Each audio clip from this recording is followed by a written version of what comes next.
Daddy still on the beat.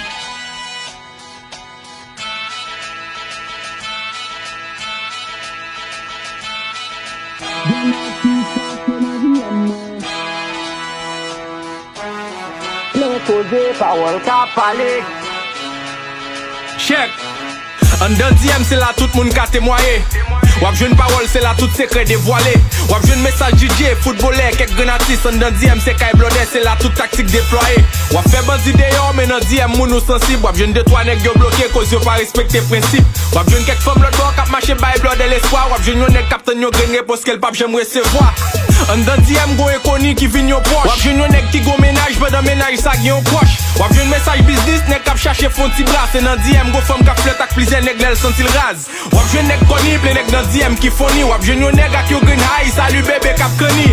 Avant de répondre texte sous l'al sou pa jou les tidyo. So sou el li pa répondre ça vle di chercher mes pieds. Gen nèg qui fâché nan DM mwen. Plein femme kap file nan DM mwen. Plein cause parole kap pale. Gen sen kap kaye, relation kap krasé. Gen femme mariée nan DM mwen. Jwen go menace nan DM mwen. Gen cause parole kap pale. Gen sen kap kaye, relation kap krasé. S'il cache les la tête, kon relation sous doute. Avant de continuer, m'vle retan réaction nous toutes. Ou pensez ménage ou fidèle? Bon volume, premier principe, message DM ka kaze relation nous toutes. Li ka bon photo, mais puis go prend pour reposter. Carrément avant dans DM sous page libre, ménage lik poster. Réseaux sociaux, c'est pas un petit bagay. Gen nèg qui riche sans pas go good dans DM, c'est pas des trois menti kap bay. Bon nèg dans gym kap marché bay femme bill sous bill.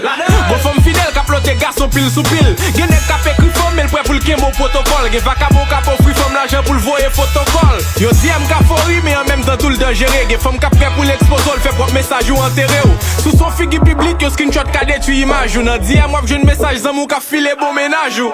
Gen nèg qui fâché nan DM mwen. Plein femme kap file nan DM mwen. Plein cause parole kap pale. Gen sen kap gaye, relation kap krasé. Gen femme mariée nan DM mwen. Jwen go menace nan DM mwen. Gen cause parole kap pale. Gen sen kap gaye, relation kap krasé.